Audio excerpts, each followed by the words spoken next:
Magandang araw sa inyo mga mag-aaral. Narito pong muli si Binibining Michelle upang turuan kayo ng iba't ibang aralin sa Filipino para sa ikatlong markahan. Kaya mga bata, halina't manood at makinig.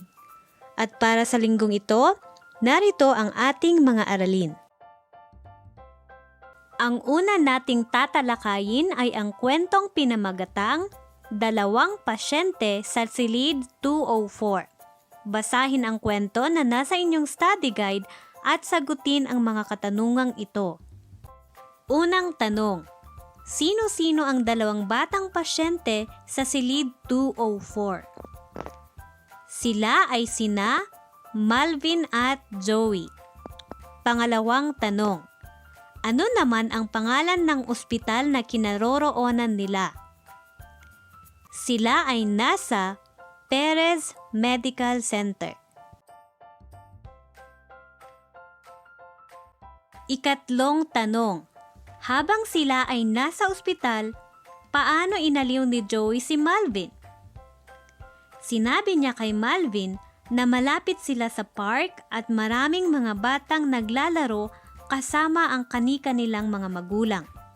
Marami din siyang mga masasayang kwento na sinabi kay Malvin. Kaya naman, napag-isipan ng dalawang bata na magpagaling upang sila din ay makapaglaro sa labas. Panghuling tanong, bakit maganda ang pananaw ni Joey sa buhay? Dahil si Joey ay isang masayahing bata, kaya kahit mayroon siyang karamdaman, ay marami siyang masasayang kwento upang maaliw ang ibang tao, gayon din ang kaniyang sarili. Ngayon naman ay pag-aaralan natin ang tungkol sa pang-abay. Ito ay tinatawag na adverb sa English. Ano nga ba ang kahulugan ng pang-abay? Ito ay tumutukoy o naglalarawan sa pang-uri, pandiwa at kapwa pang-abay. Ito din ay sumasagot sa tanong na paano, saan at kailan ginawa ang kilos. Pag-aralan natin ang mga halimbawa ng pang-abay sa pangungusap. Una, mabagal tumakbo ang batang iyon. Ang pang-abay na ginamit sa pangungusap ay mabagal dahil ito ay naglalarawan sa pandiwang tumakbo. At ito ay sumasagot sa tanong na paano? Paano tumakbo ang bata? Ang sagot ay mabagal. Pangalawa, namasyal kami sa SM. Ang pang-abay sa pangungusap ay ang sa SM dahil ito ay nagbibigay turing sa pandiwang namasyal. At ito ay pangungusap na sumasagot sa tanong na saan? Saan sila namasyal? Sa SM. Pangatlo, dumating ang aking ama kagabi. Ang pang-abay sa pangungusap ay ang kagabi. Kailan ginanap ang kilos? Kagabi.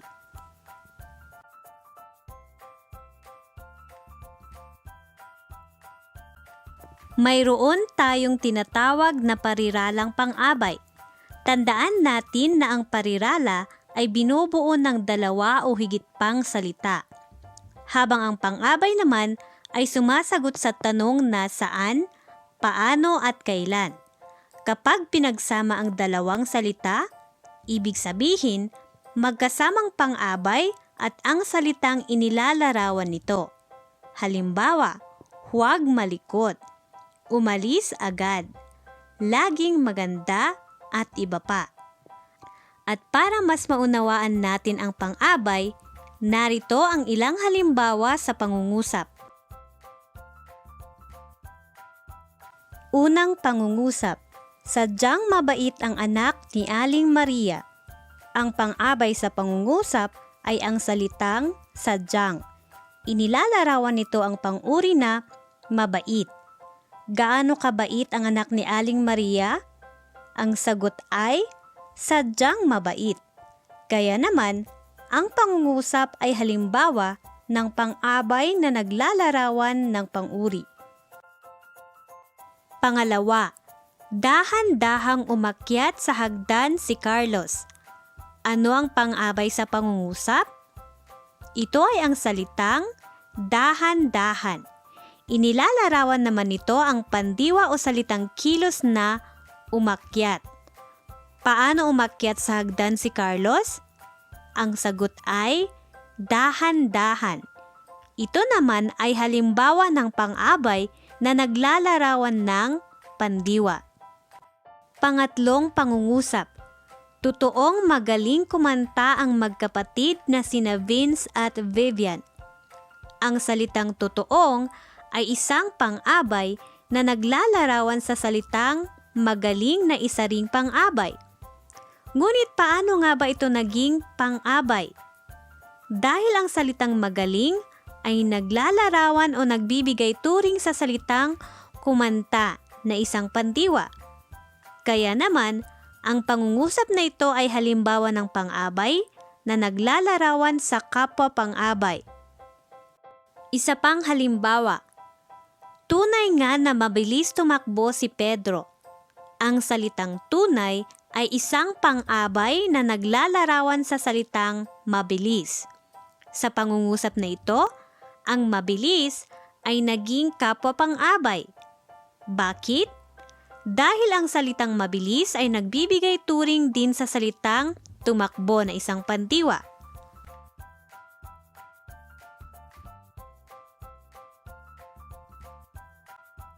Ngayon mga bata, sagutin ang pagsasanay na ito.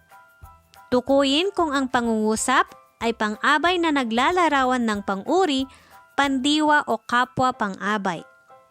Una, matyagang naghintay ang mag-anak. Ito ba ay pang-abay na naglalarawan ng pang-uri, pandiwa o kapwa pang-abay? Ang tamang sagot ay pandiwa. Ano ang pang-abay sa pangungusap?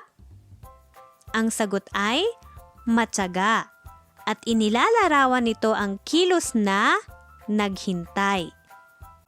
Pangalawa, laging maaga sa klase si ate. Ano ang sagot sa ikalawang pangungusap?